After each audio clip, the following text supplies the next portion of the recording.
You've heard the word a million times, right? In movies, on TV shows, in true crime docs, the sociopath. But what are we really talking about when we use that word? Well, in this explainer, we are going to peel back the layers, separate the Hollywood hype from the hard science, and really unmask the facts behind the fiction. Let's get into it. Yeah, you know the type, the super smart, charismatic bad guy who plays everyone like a fiddle and doesn't feel a thing. It makes for incredible drama, for sure. But is that what's really going on? How much of that is just for the movies and how much is based in reality? The truth is actually pretty surprising. All right, so let's start right there with that image we all have in our heads, the Hollywood sociopath. It's a really powerful archetype, and honestly, a pretty terrifying one. But it's also where almost all of the confusion really starts. And here it is, the first and maybe the most important fact we need to get straight. As often as we hear that word, sociopath, is not an actual clinical diagnosis. You won't find it in the DSM, the official manual that psychologists and psychiatrists use. It's a pop culture term, not a medical one. So if sociopath isn't the real deal, what is?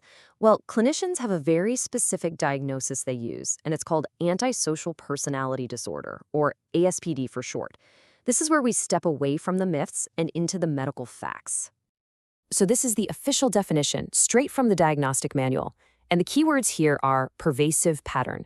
It's not about one or two bad actions, it's about a consistent, long-term pattern of behavior, a fundamental disregard for other people's rights and feelings. Okay, so what does that pervasive pattern actually look like in real life?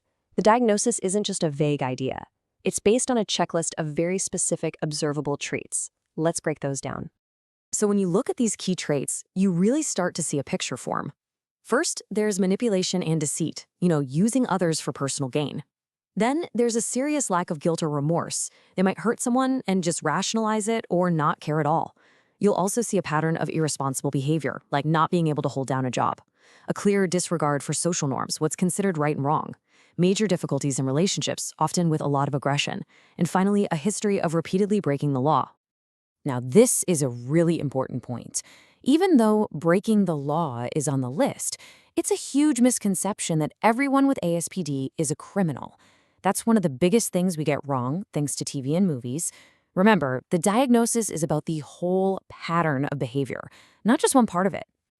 Okay, now we're getting to the absolute core of it. We figured out that sociopath isn't the clinical term and that ASPD is. But I bet you've also heard the word psychopath. So, are they the same thing? The answer is a hard no, and this distinction is absolutely crucial to understand. Here is the key difference, laid out plain and simple. Think of it like this. ASPD is diagnosed based almost entirely on a person's actions, things you can see them do. It's about what a person does. Psychopathy, on the other hand, is a much deeper concept. It includes those behaviors, yeah, but it also goes into the core personality traits, like a total lack of empathy or being incredibly grandiose. It's more about who a person is on the inside. So you might be wondering, okay, that's a neat little distinction, but does it really matter? How big is the difference when you apply these labels to actual people? Well, a really fascinating research paper gives us a pretty shocking answer. So researchers looked at a group of prison inmates, a population you'd expect to find these traits in, and they found that a massive 65% of them met the criteria for ASPD. Remember, that's the diagnosis based on behavior. 65%! That is a huge number. But wait for it. Because when those same researchers looked at that exact same group, but used the criteria for psychopathy, that deeper personality construct, the number just plummeted. Only 9%. Let that sink in for a second. From 65% down to 9. I mean, the difference isn't just small, it's a chasm. You can see it right here. The ASPD label, because it's based on behavior, casts a really wide net. It's far more common than the much more specific, and you could say more severe, personality structure of psychopathy. And hey, don't just take my word for it. The researchers who did the study couldn't have been any clearer in their conclusion. They said ASPD is a behavioral disorder, not a personality disorder, and it's a mistake to treat it as the same thing as psychopathy. They are fundamentally different concepts. And understanding that difference is so important because it's the first step in being able to really break down all the myths and the heavy stigmas that surround these conditions, stigmas that often cause a lot of harm. I mean, these labels carry some serious baggage, right?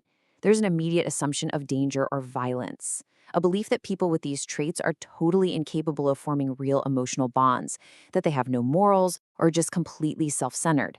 And while some of these things can be true to a degree, these blanket stigmas just don't capture the complex reality.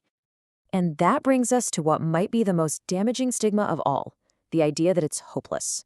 The belief that these individuals are just fundamentally broken and can never ever change. But is that actually true? This quote from psychologist Dr. Lena Haji offers such a powerful and nuanced way to look at it. The idea is that even if the core feelings, like that lack of empathy, never really change, the actions can. It separates what's going on inside from the behavior on the outside, which suggests that change, at least on a practical level, is absolutely possible. And so all of this leaves us with a pretty tough question, doesn't it? When we really unpack this stuff, we see there's a huge, blurry area between what we might call bad behavior and an actual clinical disorder. So where do we, as a society, draw that line? There is no easy answer to that, but it's definitely something worth thinking about. Thanks for joining me for this explainer.